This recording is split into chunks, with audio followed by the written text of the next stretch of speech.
Hi, everybody. I used to be a professional moderator, so this is pretty easy for me. Well, let's start at the beginning with Greg Daniels, the creator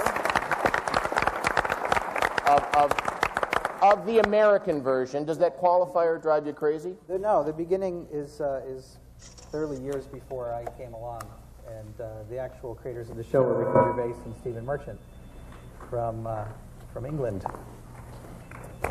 Yes. What was the development process like of the show, and how were you brought into it? Well, they had a show. I got a tape of it from my agent and watched it and thought it was a really cool, brilliant show, and didn't really think it would ever be on American television, but I thought it'd be a cool meeting to take, just to meet those guys. And then it turned out that they were big fans of American television in general, and specifically of The Simpsons, and that they had really liked an episode that I had written of The Simpsons, and we kind of got along. And eventually I was hired to adapt their work. And then, Steve, at what point did you come into the process? Because this show is so sort of dependent on your character. I still haven't come into the process. Well, I auditioned like everybody else, and the auditions were very different than any other show I'd ever auditioned for. They were more of a workshop, and you never got to see, generally when you get to a point, a network audition, when there will be a bunch of people from the network sort of weighing in on how it's going. This was very unlike that. It was just Ken Kwapis and the other actors and a camera, and he really shot the audition like a documentary. So that was sort of my first taste as to what it would be like. But I met with Greg and we talked briefly before I auditioned, probably a week or so before. But I had never seen the show. I'd only heard how great it was.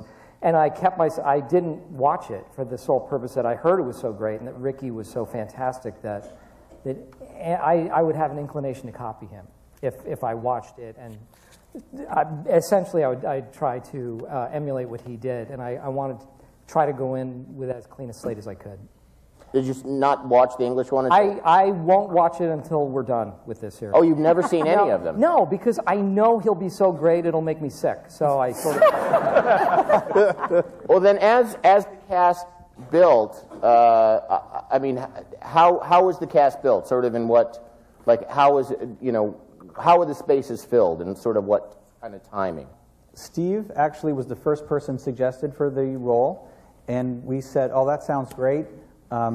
Let's just hire our casting director first, and then we'll take a meeting as soon as she's on board. And Allison Jones was the casting director who cast Freaks and Geeks, and I was very interested in working with her after Freaks and Geeks because I thought that was the best cast TV show I had seen in years and everything. So we managed to get her interested in the project. I think the first person that we hired was BJ. And BJ was a great stand-up comedian, still is, and I had seen him and thought he was a great person to have. And then turned out he was also a comedy writer, so we hired him as a writer and an actor, and that started the mini tradition of writer-performers that we had. And then I guess the next person, I think, was Ken Kwapis, who joined the team, who was our director, and would be great if he was here, directed the pilot and many of the great first episodes. And I had really been interested to hire because he had started Larry Sanders. And the shooting style in Larry Sanders and the kind of spirit of that show, I thought would be good to have somebody like that on board. And then, as Steve pointed out, we did a lot of screen tests. With a cast like this, I mean, so much of the writing seems to be tailored to the personalities of the people, and it seems, and I think it's one of the strengths of the show, is that everybody seems to be speaking in a voice that even, at least to us sitting at home, seems like their own. I remember the leap that we made when we did the batch of episodes 2 through 6 were very different. I think the pilot was very strong and got us on the air, but after that, when the staff got together and started breaking the rest of the stories, having seen Steve Carell and Jenna and John and Rain, and caught glimpses of all these other people, it was easier to picture how, even if Steve was ignorant of Ricky's, what was different between Ricky and what he ended up doing, we could picture Steve in the role and not Ricky. And it became much easier to write, and sort of little nuances or quirks of the characters could become quirks of the characters. I think the writer-performer thing is a big deal, and that was something that got us into trouble often, in the sense that from the writer's room, it would get severely depopulated in the middle of the season when BJ and Mindy and Paul were all on stage, so that would be tough. But I think that the good thing about it is that people who, there was a lot of commingling of the two groups, and my experience with bad TV is that often with bad TV, there's two camps, and the writers don't trust the actors, and the actors don't trust the writers. Right.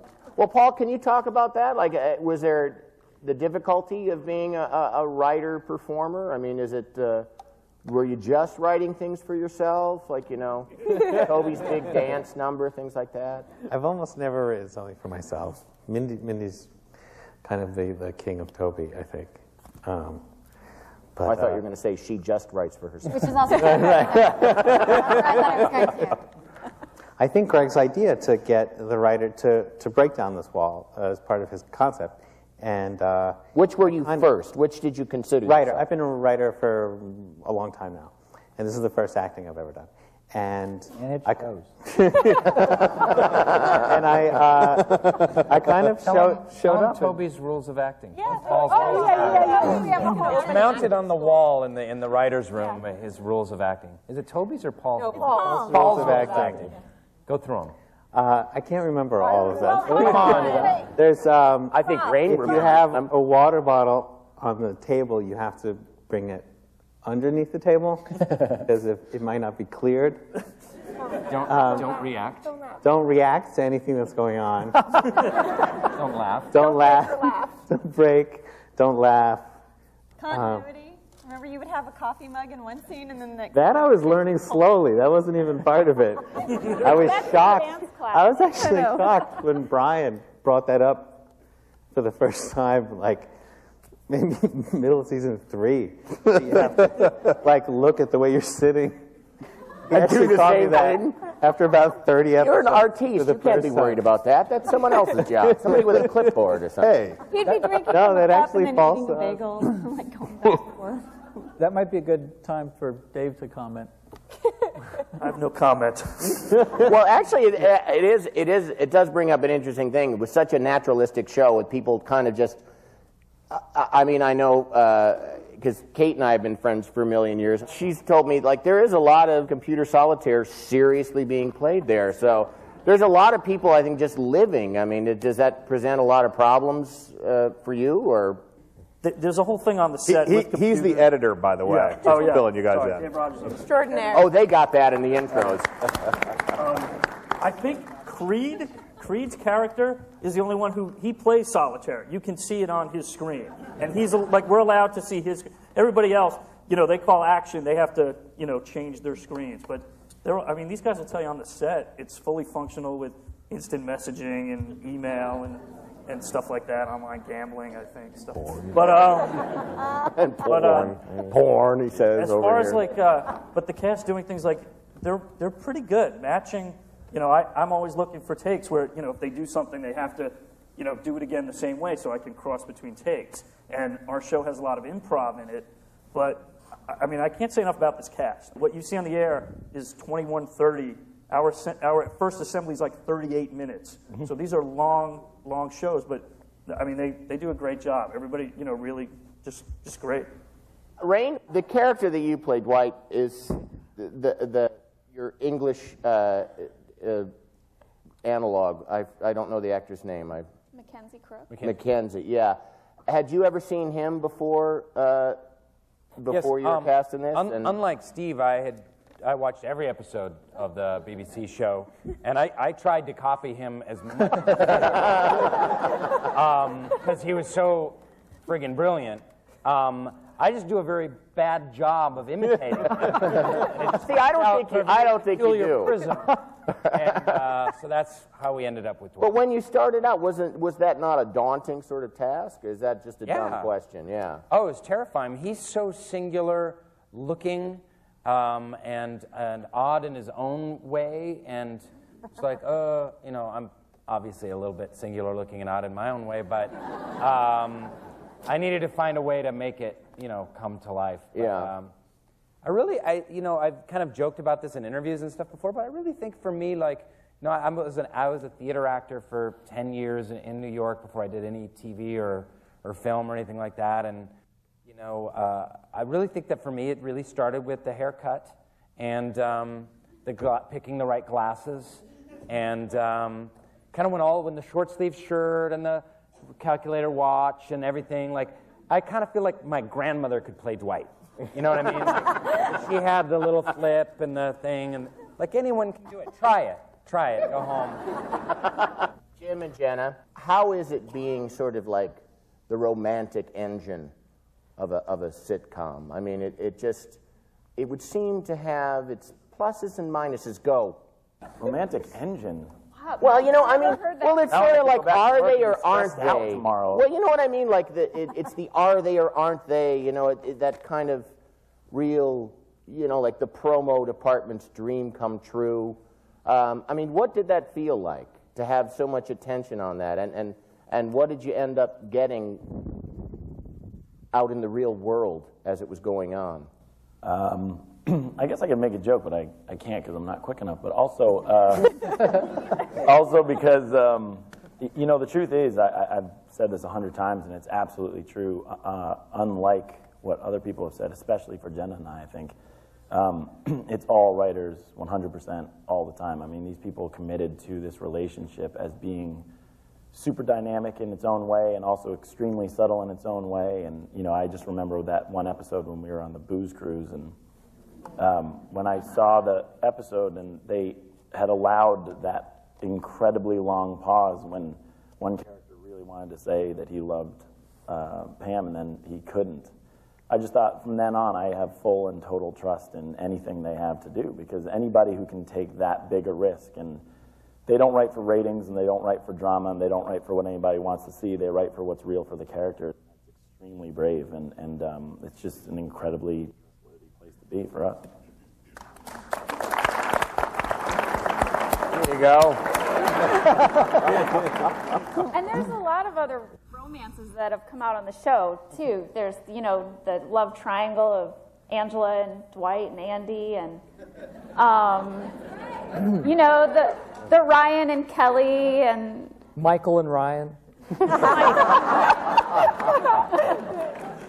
So I don't feel like we're like this lone engine. I think one of the neat things about the show is that they sort of investigate there's comedy, but then all these people are all striving for love and, you know, connection, and that comes out a lot. Ed?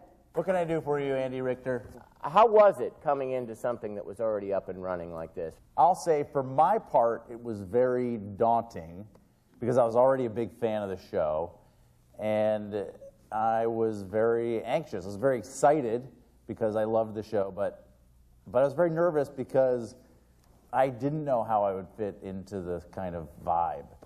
And very early on, like my second episode or something, and if you recall, I was introduced to the show in one of Jim's sort of storylines off at the Stanford branch.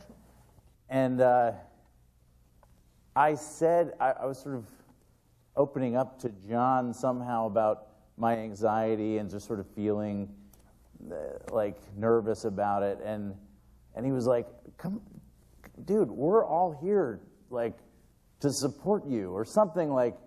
It was better than that, but yeah. Yeah, it was more. Way more. But still, I bet you said, "Dude." Dude. No, but it was something like, we're a basket, and you just feel like you can nestle into it or something. And I was like, He was talking about a basket? I don't think. yeah. Anyway. But it actually, it was such a nice sentiment, and it was so genuine, and it totally put me at ease. And then as I got more kind of entrenched in the show, and I moved over to the Scranton office, and kind of got to know more people. It was sort of, I think it was nice to have a slow introduction too, because it didn't it wasn't overwhelming for me or anyone. So it was scary at first, and then ultimately amazing. Angela, if I can include both you guys in this, you guys' characters tend to be kind of insane a little bit. Do people kind of expect you to be your character out in the world? I would say sometimes people are afraid to approach me, which is just so silly to me. But I realize they only see me as Angela Martin, and in real life I'm a little bit of a goofball.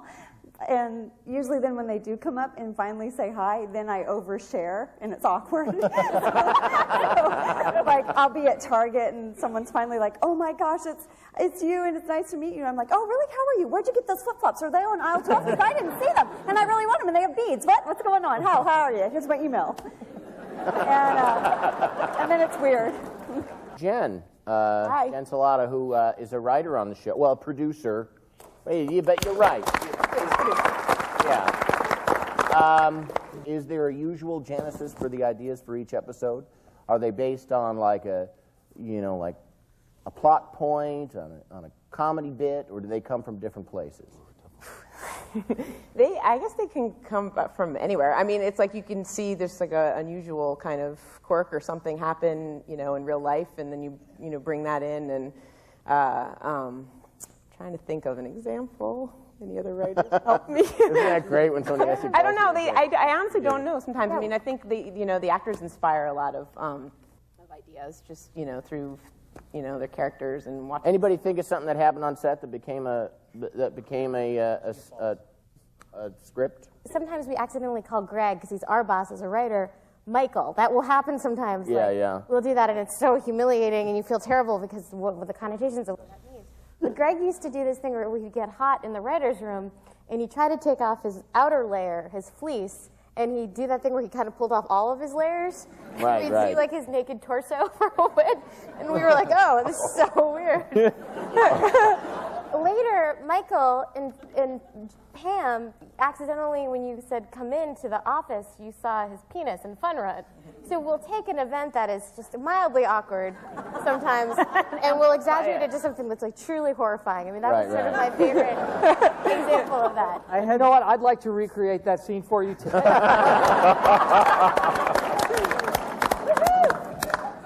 Well, Brian, tell me what it was like to start out as one of the supporting characters, and as time went on, obviously taking more of the plot load. I mean, how it's that... funny, I always thought of myself as the lead. Of course. I had seen all of the episodes of the British version, and was so in love with it, and actually had just... I, like Rain, again, had been doing theater for about 10 years and had just moved to Los Angeles about 3 months before The Office started. And I knew the British version, and I heard that NBC was going to do it, and I decided that that was the show that I was going to be on. And it's getting scary and weird, frankly. It's really weird. Greg and I have talked about this, but not for a long, long time. But I actually came in to read for the role of Stanley, but I had seen, and I was actually. You guys probably are constantly getting cast in each other. Yeah. I know it's the resemblance. Uncanny. Well, and I was a much better Stanley, but anyway, I was.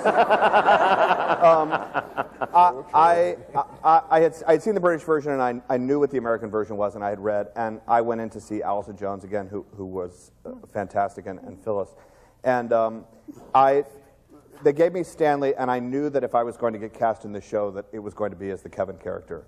So I went in and read the role of Stanley like how I saw Kevin, and was lucky enough that they saw something in that too. Right. So they had me come back. Yeah. Phyllis, who was, well, go ahead. You.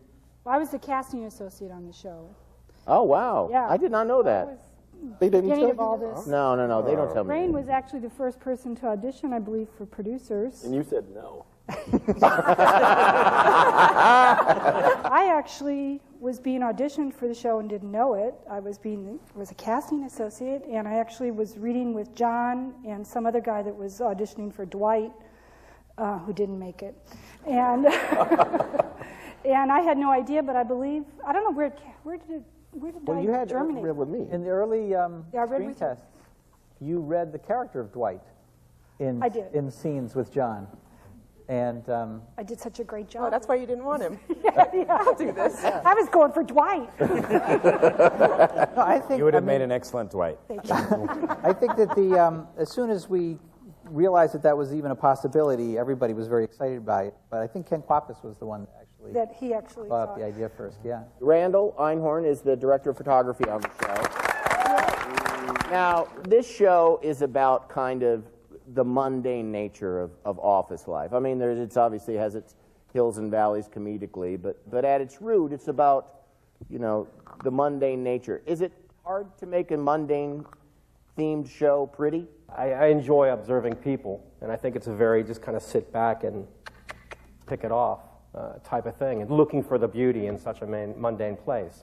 That being said, we don't really strive to make the office look beautiful, because I think it should be about that place, which is a little oppressive and mundane, but there is some beauty that happens there, and that's between the people. Oscar, hi. Hi, Andy. You have the odd distinction of being the one openly gay character in the show. Which, by the way, did not come from anything real that may or may not have happened. All right. Totally fabricated by Mr. Daniels. I don't know. You gotta, that whole protest too much thing, you gotta be careful with that. Touche. Now, does that overlap into real life ever? I mean, do you find yourself, Fellas come up and kiss me, and then they ask. They kiss me right in the mouth, and are you? I'm like, I'm not gay. I just play it, but thank you. No, it doesn't. People get it. They know we're characters, and yeah, it's now. At what point in the run of the show did you know? The third, huh? The third. No, did you find out that in fact your character was gay, and had you been playing him gay all along? I was just playing him regular, and I felt I was a little bit nervous about it, and John Krasinski came up and he said, "Orale ese, you're a little piece of candy, and we're a piñata surrounding."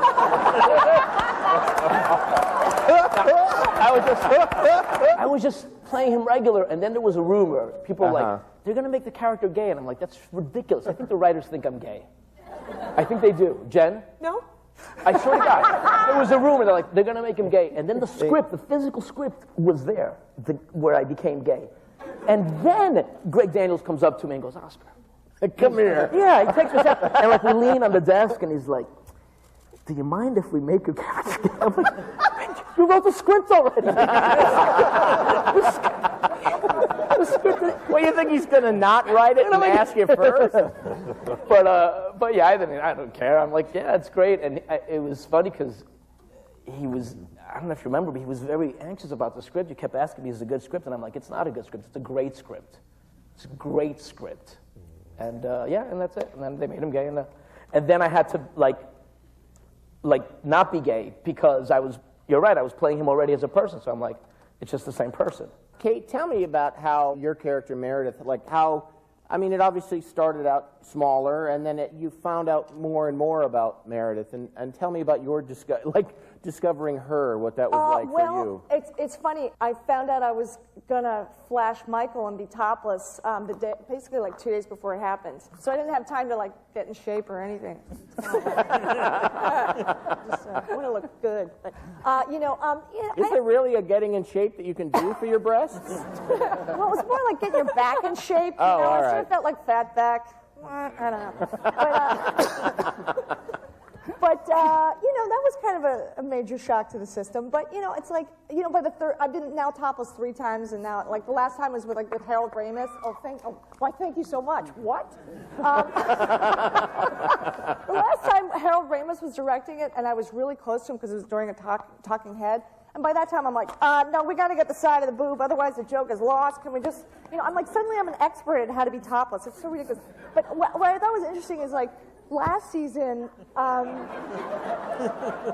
sort of.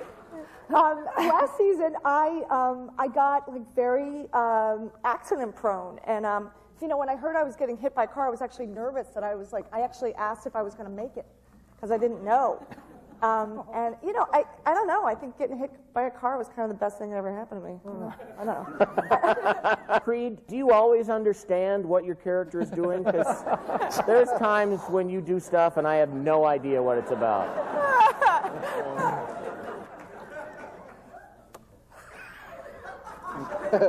I'd like to set this straight. First of all, I'm actually in my late 40s. This makeup is like, I'm like the Estelle Getty of these people here. And when this show finally runs, I will be like 50 years old. Right. Be able to go on from outlive them all. And I am British. And I had to work very hard to lose the accent. Sure. So, but no, Creed doesn't have a clue. I don't have a clue what's going on. Like a couple episodes ago, he left the blood van, obviously shoving a bag of blood into his pocket. Yes. What was he going to do with that? Pudding. Okay. Was it his blood? It was everybody's blood, Actually, Randall, That was Randall's idea. Well, I came under Randall. I said, hey, Creed's got to steal something. And he said, I got it covered. You're going to steal a bag of blood. And I said, great. Great. That's how it just boom. Leslie or Les or what do you prefer, Leslie? Mm-hmm. As the kind of the complaint. Well, no, as the complainer. Stanley doesn't complain. He's just thoroughly, perpetually. But Stanley's always there, front and center, with the question about, Stanley is the bottom line of what the worst possible reason. scenario. He's a conscience. He's a sharpshooter. He's just there serving his time in the trenches until he can be liberated by retirement. So. All right. Well, that blows the question.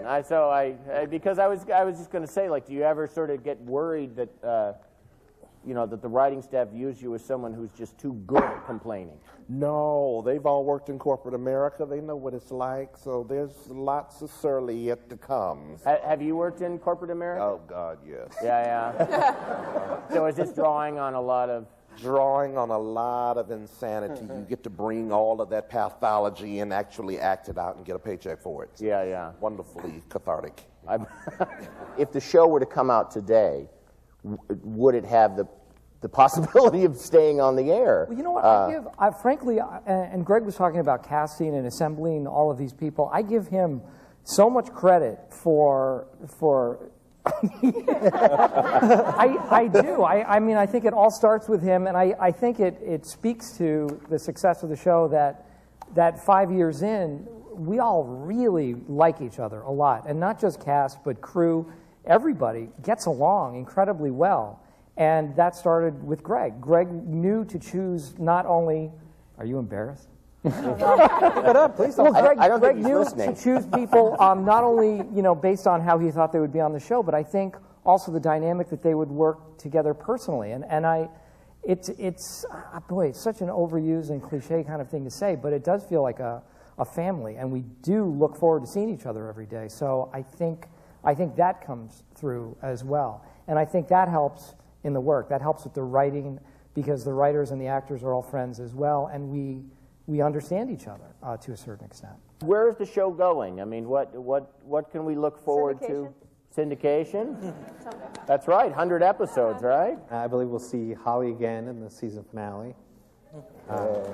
Michael will meet up with Holly.